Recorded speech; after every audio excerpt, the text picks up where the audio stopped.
అందరికీ నమస్తే. దాసోజు శ్రవణన్న ఆయన ప్రస్తుతం బీఆర్ఎస్లో ఉన్నారు. దాసోజు శ్రవణన్న కోదండరాం సార్కు చాలా ఘాటు లేఖ రాసిండ్రు. అది ప్రేమతో రాసిన ఘాటు లేఖలాగా కనిపిస్తుంది. ఎందుకంటే ఎమ్మెల్సీ పదవికి సంబంధించిన ఇష్యూ. నిజానికి గత గవర్నమెంటు లాస్ట్ మూమెంట్లో గవర్నర్ కోటకు సంబంధించి 2 ఎమ్మెల్సీ సీట్లను, ఒకటి దాసోజు శ్రవణన్నకు, ఇంకొకటి సత్యనారాయణ గారికి, ఆయన మాజీ ఎమ్మెల్యే, వాళ్ళిద్దరికీ కేటాయించారు. అప్పుడు ఉన్న సిచ్యువేషన్లో అప్పుడున్న గవర్నర్ తమిళసై ప్లస్ అప్పుడున్న గవర్నమెంట్కి మధ్య ఉన్న గొడవలు, వివాదాలు వీళ్ళను ఎమ్మెల్సీ కాకుండా చేసింది. ఆ ఎమ్మెల్సీ సీట్ కోసం అక్కడి నుంచి గవర్నరు రిజెక్ట్ చేసిన తర్వాత వీళ్ళు కోర్టు కూడా పోయిండ్రు, హైకోర్టు కూడా స్టే ఇచ్చింది అప్పుడు ఎలక్షన్స్ ముందు. అయితే ఇప్పుడు ఏం రేఖ రాసిందంటే, మనమందరం కలిసి పనిచేసినాం. ఆయన మొత్తం చాలా విషయాలు రాసిండు. ఉస్మానియా విశ్వవిద్యాలయంలో లెక్చరర్గా పనిచేసే సమయంలో మీరు వామపక్ష విద్యార్థి ఉద్యమాలకు సిద్ధాంతకర్తగా, ఆంధ్రప్రదేశ్ పరవకుల సంఘం హైదరాబాద్ నగర శాఖ ఉపాధ్యక్షుడుగా పరవకుల కోసం మీరు చేసిన కృషి నాకు గుర్తుంది. ఆ సమయంలో నేను నల్గొండ జిల్లా నాగార్జున ప్రభుత్వ కళాశాలను డిగ్రీ పూర్తి చేసి ఆర్ట్స్ కళాశాలలో ఇమేజ్ అవుతూ జాతీయ భావజాల విద్యార్థి సంఘంతో పనిచేసిన క్రియాశీలక విద్యార్థి నాయకుడుగా, ఆర్ట్స్ కళాశాల విద్యార్థి సంఘం ప్రధాన కార్యదర్శిగా ఎన్నికైన అనేక బాధ్యతలు నిర్వహించిన నేను మీతో కలిసి జేఏసీలో పనిచేసిన. నిజానికి తెలంగాణ ఉద్యమం టైంలో జేఏసీ చైర్మన్గా కోదండరాం గారు ఉన్నారు. దానిలో అనేక కుల సంఘాలు, పొలిటికల్ పార్టీలు అన్నీ దానిలో పనిచేసినాయి. దాసోజు శ్రవణన్న చాలా కీలకంగా పనిచేసినారు. అద్దంకి దగ్గర కూడా ఆ జేఏసీలో పనిచేసిన వ్యక్తులే. తర్వాత రాజకీయాలకు వచ్చిండ్రు, అదే రాసిండ్రు. హైదరాబాద్లో వివిధ అంతర్జాతీయ ఐటీ కంపెనీల్లో మానవుల అభివృద్ధి, శిక్షణ విభాగాలకు అధిపతిగా పనిచేస్తున్నప్పుడు చిరంజీవి గారు సామాజిక న్యాయం మరియు సామాజిక తెలంగాణ కోసం స్థాపించిన ప్రజారాజ్యం పార్టీలో పవన్ కళ్యాణ్ గారి ప్రేరణతో నేను నా లక్షల రూపాయల జీతాన్ని, కార్పొరేట్ భవిష్యత్తును కాదనుకొని వారి నాయకత్వంలో ప్రజారాజ్యంలో చేరాను. మానవ సేవే మాధవ సేవ అనే ధర్మంపై విశ్వాసంతో పూర్తి స్థాయి క్రియాశీల రాజకీయాలకు వచ్చిన దాకా 2010లో బీఆర్ఎస్లోకి, అప్పుడున్న టీఆర్ఎస్లోకి రావడం ఇదంతా జరిగింది. చిరంజీవి గారు ఎంతో ఆప్యాయతతో పార్టీ వీడొద్దు అంటూ నాకు కల్పిస్తున్న నా రాజకీయ భవిష్యత్తును కాదని కేసీఆర్ గారి నాయకత్వంలో తెలంగాణ ఉద్యమంలో పాల్గొనడం నాకు భగవంతుడు ప్రసాదించిన మహత్తర బాధ్యత. వీళ్ళంతా జేసీలో అప్పుడంతా వీళ్ళంతా తెలంగాణ ఉద్యమాన్ని తొలగించారు. వీళ్ళంతా ఏమైంది ఇక్కడ చూడండి. కేసీఆర్ 31/7/2023 నాడు నాతో పాటు కుర్ర సత్యనారాయణ ఎరుకల కులానికి చెందిన గిరిజన నేతను, కార్మిక నాయకుడిని గవర్నర్ కోటాలో ఎమ్మెల్సీగా నామినేట్ చేశారు. క్యాబినెట్ డిసైడ్ చేసి గవర్నర్ పంపిండ్రు. గవర్నర్ రిజెక్ట్ చేశారు.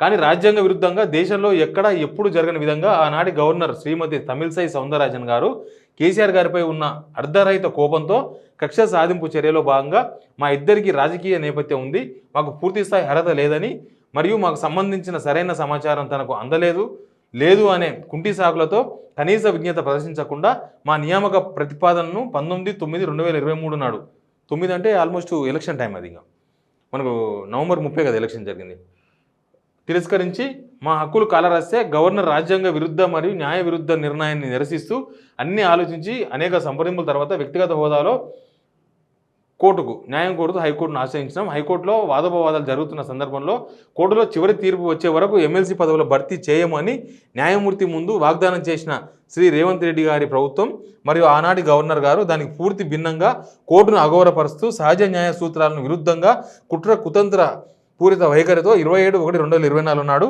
మిమ్మల్ని మరో జర్నలిస్టు మిత్రుని ఎమ్మెల్సీలుగా ప్రతిపాదిస్తూ రేవంత్ రెడ్డి గారు మంత్రివర్గం తీర్మానించి ఆనాటి గవర్నర్ ఆమోదం కోసం పంపితే మా నియామక ప్రతిపాదనలు 2 నెలల పాటు తమ వద్ద పెండింగ్లో పెట్టుకొని మాకు రాజకీయ నేపథ్యం ఉంది అనే కుంటి సాకుతో చెప్తూ మమ్మల్ని తిరస్కరించిన ఆనాటి గవర్నర్ గారు రాజు తలుచుకుంటే దెబ్బలకు కొదవ అన్నట్లు మీరు ఒక రాజకీయ పార్టీకి అధ్యక్షుడు అయినప్పటికీ మీ ప్రతిపాదనలు మాత్రం ఆనాటి గవర్నర్పై ఏం ఒత్తిడి తీసుకొచ్చారో లేదో, ఏం ప్రలోభాలకు గురి చేశారో తెలియదు, కానీ రాత్రికి రాత్రి ఆమోదం వేసి అధికారిక గజెట్ కూడా వెలువించారు. మాకు న్యాయం కలగకుండా రేవంత్ రెడ్డి చేసిన చిల్లర కుట్రలో మీరు కూడా భాగం కావడం నన్ను బాధించింది. అయితే హైకోర్టులో కేసు పెండింగ్లో ఉన్న సమయంలో చేసిన వాగ్దానాలకు వ్యతిరేకంగా జరిపిన మీ నియామకాల విషయంలో రేవంత్ ప్రభుత్వం మరియు ఆనాటి గవర్నర్ చేసిన తప్పును గుర్తించి వాటిపై హైకోర్టు 31/1/2024 నాడు స్టే కూడా ఇచ్చారు. తప్పు చేసింది కాక చడి చప్పుడు కాకుండా హైకోర్టు తీర్పును గౌరవించకుండా మీ నియామకాలను కేసీఆర్ గారు రద్దు చేయించారనే తప్పుడు ప్రచారం చేస్తూ తగుదునమ్మ అని బట్ట కాల్చి మీద వేసినట్లు పత్రికా సమావేశాలు నిర్వహిస్తూ కేసీఆర్ గారి దిష్టిబొమ్మ దగ్ధం చేసి ఆయన్ను అవమానించే ప్రయత్నం చేస్తూ పరోక్షంగా హైకోర్టుపై ఒత్తిడి తెచ్చే పనికిమాలిన ప్రయత్నం కూడా చేశారు. ఇట్లా కోర్టులో రకరకాల వాదనలు జరిగినాయి. హైకోర్టు ప్రధాన న్యాయమూర్తి సత్యమేవ జయతే అన్నట్లు చెంపపెట్టినట్టు తుత్తీర్పు వివరించారు. మా నియామకాల ప్రతిపాదనలు రద్దు చేస్తూ గవర్నర్ తీసుకున్న నిర్ణయాన్ని తప్పుపడుతూ కొట్టివేయడం జరిగింది.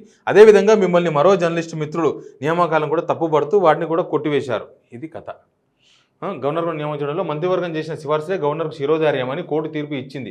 ఒకవేళ గవర్నర్ వద్ద అభ్యర్థుల విషయంలో సమాచారం లోపం ఉంటే అట్టి సమాచారాన్ని పంపమని అడగవచ్చు, కానీ మంత్రివర్గం పంపిన సిఫారసులను తిరస్కరించే అధికారం గవర్నర్కు లేదు అని స్పష్టంగా చెప్పింది. దాంతోపాటు ఒకవేళ ప్రతిపాదించబడ్డ అభ్యర్థులు ఆర్టికల్ 191 ప్రకారం డిస్క్వాలిఫికేషన్ గురవుతారని గవర్నర్ గారు భావిస్తే గవర్నర్ గారు అట్టి ప్రతిపాదనను పునఃసమీక్ష చేసుకోవాలి. ఇదంతా ఎందుకు రాసిందంటే, మొన్న సీఎం రేవంత్ రెడ్డి గారు గవర్నర్ను కలిసినప్పుడు ఈ గవర్నర్ కోటాలో ఉన్న ఈ రెండు కోనరామ్ గారు ఇంకొకరు ఆ ఇద్దరి ఆ ప్రతిపాదనను ఆమోదం తెలిపి మీ దగ్గర పెండింగ్ ఉంది కదా ఫైలు, అది క్లియర్ ఏమని కూడా అడిగినారు. అందుకే దాసోజు శ్రవణ్ ఏం రాసిందంటే, ఇదంతా గత ప్రభుత్వంలో అప్పుడు సిఫారసు చేసిన వీళ్ళిద్దరు సత్యనారాయణ గారు ప్లస్ దాసోజు శ్రవణ్ అన్న, వీళ్ళిద్దరికీ గవర్నరు ఇచ్చేయాలి. కానీ ప్రభుత్వానికి గవర్నర్కి మధ్య ఉన్న గ్యాపు, అప్పుడున్న కొట్లాటలు, ఆ వివాదాలతోన వీళ్ళ ఫైల్ను రిజెక్ట్ చేసిండ్రు. అది కరెక్ట్ కాదని కోర్టు కూడా పోయింది. వీళ్ళు కోర్టుకు పోయి కోర్టులో దాన్ని మీద స్టే కూడా తీసుకొచ్చారు. అయితే ఇప్పుడు కోదండరామ్ సార్కు దాసోజు శ్రవణ్ అన్న చేస్తున్న విజ్ఞప్తి ఏంటంటే, ఆయన విజ్ఞప్తి అంతా లాస్ట్లో రాసిండు, మాకు రాజ్యాంగబద్ధమైన హక్కుల పోరాటానికి మీరు అడ్డు రావద్దని, తెలంగాణ జేఏసీలో స్టీరింగ్ కమిటీ సభ్యుడిగా మీ నాయకత్వంలో మీతో పాటు పనిచేసిన నాకు తోటి ఉద్యమకారుడిగా మా న్యాయ పోరాటానికి మద్దతు ఇవ్వాలని, మా ఎమ్మెల్సీ నియామకం పొందే వరకు అన్ని రకాలుగా తోడ్పాటు ఇవ్వాలని కోరుతున్నాను. ఎమ్మెల్సీ నియామక విషయంలో మా రాజ్యాంగబద్ధమైన హక్కులు సాధించుకునే వరకు మాకు అండగానే ఉండాలని సవినయంగా కోరుకుంటున్నాను. అంటే ఆల్మోస్ట్ మీరు ఎమ్మెల్సీ నుంచి విత్డ్రా కాండి. ఇక్కడ రేవంత్ రెడ్డి కుట్ర చేస్తున్నారు. రేవంత్ రెడ్డి ఏం కుట్ర చేస్తున్నారంటే, యాక్చువల్గా కాంగ్రెస్లో దాసోజు శ్రవణ్ అనే సీనియర్ రేవంత్ రెడ్డి కన్నా. ఎందుకంటే ఆయన టీడీపీలో ఉన్నప్పుడు ఈయన ఆల్రెడీ కాంగ్రెస్లో ఉన్నాడు. అప్పటికి కాంగ్రెస్ ప్రతిపక్షంలో ఉండగా దాసోజు శ్రవణ్ అన్న ఆయన విజ్ఞతను ఉపయోగించి ఆ ట్రాన్స్లేటర్లు సోనియా గాంధీ, రాహుల్ గాంధీ ఎప్పుడొచ్చినా రాష్ట్రానికి ట్రాన్స్లేషన్ చేసేది దాసోజు శ్రవణ్ అన్న. తర్వాత ప్రతిపక్షంగా కాంగ్రెస్ పార్టీ అప్పుడున్న బీఆర్ఎస్ ప్రభుత్వం పైన చేసిన చాలా పోరాటాలకు స్క్రిప్ట్ రచించింది దాసోజు శ్రవణ్ అన్న. కాళేశ్వరం ప్రాజెక్టు పైన ఒక పవర్ఫుల్ ప్రెజెంటేషన్ ఇచ్చిండ్రు వాళ్ళు, దానికి తయారు చేసింది దాసోజు శ్రవణ్ అన్న. ఇట్లా ప్రజల తరపున కాంగ్రెస్ పార్టీ ముందుకు నడిపించే దానిలో దాసోజు శ్రవణ్ అన్న పీసీసీ ఉత్తమ్ కుమార్ రెడ్డి గారు ఉత్తమ్ కుమార్ గారు ఉన్నప్పుడు దాసోజు శ్రవణ్ అన్న చాలా అగ్రెసివ్గా స్కీమ్స్ మీద, తెలంగాణ అస్తిత్వం మీద, తెలంగాణకు జరిగే అన్యాయాలపైన రకరకాలుగా ప్రభుత్వ వ్యతిరేకత, ప్రభుత్వం ఫెయిల్యూర్స్, ఏ ప్రభుత్వం ఉన్నా కొన్ని వైఫల్యాలు ఉంటాయి కదా, అప్పుడున్న ప్రభుత్వం మీద వైఫల్యాల మీద దాసోజు శ్రవణ్ అన్న ఫైట్ చేసింది. సరే, రేవంత్ రెడ్డి వచ్చిన తర్వాత ఏమైందో, ఇద్దరికి గొడవ అయింది, తర్వాత పార్టీ మారినరు. రేవంత్ రెడ్డి ఇక్కడ కక్షపూరితంగా వ్యవహరిస్తున్నారని దాసోజు శ్రవణ్ ఆరోపణ చేస్తున్నారు. ఇందులో అనవసరంగా మీరు రావద్దు, మీరు మాకు సహకరించండి, ఎందుకంటే మనమంతా తెలంగాణ ఉద్యమకారులము, మనమంతా పౌర సమాజం కోసం పనిచేసిన వాళ్ళము, కాబట్టి మీరు సహకరించండి. మేము ఒక అన్ననేమో బీసీ సామాజిక వర్గం సంబంధించిన నేత, ఆయన కంప్లీట్గా ఇరకల సామాజిక వర్గం సంబంధించిన నేత సత్యనారాయణ, వాళ్ళిద్దరూ శాసన మండలిలో పెద్దల సభలో అడుగు పెడతారు. ఇంక ఇయ్యాలను రేపానంగా గవర్నర్ కొట్టేసిండ్రు. అప్పుడు ప్రభుత్వానికి గవర్నర్కి మధ్య వివాదం ఉంటే ఆ వివాదం వచ్చి ఇక్కడ ఎఫెక్ట్ పడ్డది. కాబట్టి ఇప్పుడు కోర్టులో కేసు నడుస్తుంది, ఇదంతా కూడా నడుస్తుంది.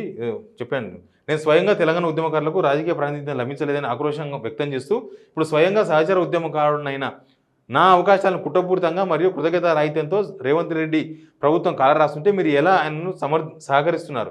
అత్యంత దుర్మార్గమైన పెట్టుబడి వ్యాపారంగా మారిన ప్రస్తుత రాజకీయాల్లో అనగదొగబడ్డ కులాలకు చెందిన మాలాంటి వాళ్ళను సాధారణంగా అవకాశాలు రావు, వచ్చిన డబ్బు సంచులతో ఓడగొడతారు. అందుకే కేసీఆర్ గారు ఇచ్చిన ఈ అవకాశాన్ని వదులుకోవడానికి మేము సిద్ధంగా లేము.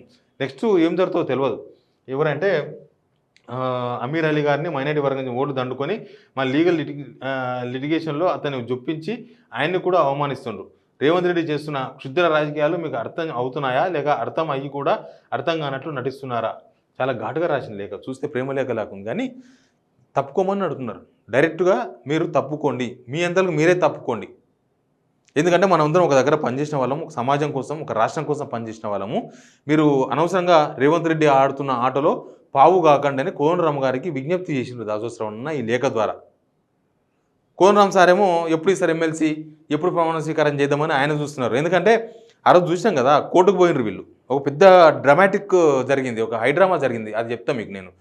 ఎలక్షన్ ముందు ఏమైందంటే కోర్టుకు పోయినరు దాసోజు శ్రవణ్ అన్న, సత్యనారాయణ గారు కోర్టుకు పోయినరు.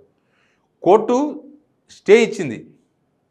ఆ స్టే కాపీ కౌన్సిల్కి రాకముందే, గవర్నర్కు రాకముందే ఆ మధ్యలో గ్యాప్లో ప్రమాణ స్వీకారం చేయాలని వితౌట్ అపాయింట్మెంట్, చైర్మన్ అపాయింట్మెంట్ లేకుండా కోనరామ్ సార్ శాసనమండలి పోయింది పొద్దుగాల 8:30కి.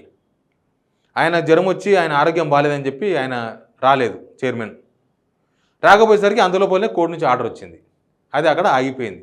అంటే అంత ఆ పదవి కోసం కోనరామ్ సార్ అంతా ఎందుకో అర్థం కాలేదు. చాలా చిన్న పోస్ట్ సార్కి. కానీ దాసోత్సవం అడిగే దానిలో న్యాయం కూడా ఉంది. దీన్ని మనం అన్యాయం అని కూడా అవకాశం లేదు. ఎందుకంటే కోర్టు కూడా స్టే ఇచ్చింది. గవర్నర్ మారినరు. అప్పుడు తమిళసై సౌందరరాజన్ గారు ఉన్నారు, ఇప్పుడు రాధాకృష్ణన్ గారు ఉన్నారు. ఇప్పుడు వాళ్ళే మాట్లాడుకుంటారేమో గత ప్రభుత్వం ఇచ్చిన క్యాబినెట్ మళ్ళీ క్యాబినెట్ తీర్మానించాలంటే గత ప్రభుత్వం లేదు, గత క్యాబినెట్ లేదు. ఇప్పుడు కొత్త క్యాబినెట్ కొత్త ప్రభుత్వం కదా. ఇదేంటంటే టెక్నికల్గా చూస్తేనేమో రేవంత్ రెడ్డి ప్రభుత్వంలో ఉన్న క్యాబినెట్ తీర్మానించిన వాళ్ళే ఎమ్మెల్సీగా అవుతారేమో. కానీ కొద్దిగా నైతికంగా చూసినప్పుడు కనీసం మీరు నైతిక బాధ్యత తీసుకోండి, నైతికంగా వ్యవహరించండి అని అడుగుతున్నారు. మీరు ఇక్కడ నుంచి తప్పుకుంటే మేము గత ప్రభుత్వం ఇచ్చిన సిఫారసులను ఈ గవర్నర్ ముందు ఉంచుతాం, కోర్టు ఆర్డర్ కూడా వస్తుంది కాబట్టి, కోర్టు స్టే కూడా ఇచ్చింది దీని మీద, కాబట్టి మీరు తప్పుకోండి, సహకరించండి అని చెప్పి దాసోశ్రవణ లేఖ రాసింది. ఇక దీని మీద కోనరామ్ సార్ ఏం స్పందిస్తారో అసలు ఆయనకు ఇప్పుడున్న సిచ్యువేషన్లో ఎట్లయిపోయింది కోనరామ్ సార్ అంటే బాగా బద్నామీ అవుతున్నాడు.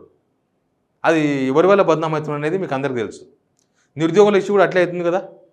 నిరుద్యోగుల ఇష్యూలో యాక్చువల్గా ఆయన మధ్యవర్తిగా ఉండి నిరుద్యోగుల ప్రాబ్లమ్స్ సమస్యలన్నీ కూడా గవర్నమెంట్కి చెప్పి వాళ్ళు పెట్టిన 10 డిమాండ్లు ఉన్నాయి, దానిలో 2, 3 వీలైనన్ని చేయొచ్చు కదా. ఇంత మొండిగా ప్రభుత్వం ప్రవర్తిస్తుంటే కోనరామ్ సార్ ఏమో పత్తా లేకుండా పోయిండు. కనీసం ఆ నిరుద్యోగులను పిలిచి మాట్లాడి వాళ్ళతో తీసుకుపోయి సీఎం గారిని కల్పించి అసలు ఏంది ఇష్యూ, అసలు దీన్ని ఎట్లా సాల్వ్ చేయొచ్చు, ఆయన మేధావి, ఆయన ప్రొఫెసరు, సలహాలు చేయొచ్చు కదా గవర్నమెంట్కి. అక్కడ మౌనము. ఇట్లాంటి విషయాల్లో మాత్రం చాలా యాక్టివ్ పాత్ర పోషిస్తున్నారు.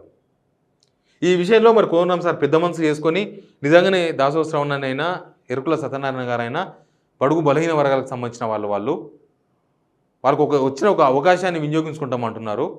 మరి కోనరామ్ గారు తప్పుకుంటారా, లేకపోతే ఇక ఉద్యమకారులే వెన్నుపోటు ఓడుస్తారా అంటారు చూడండి.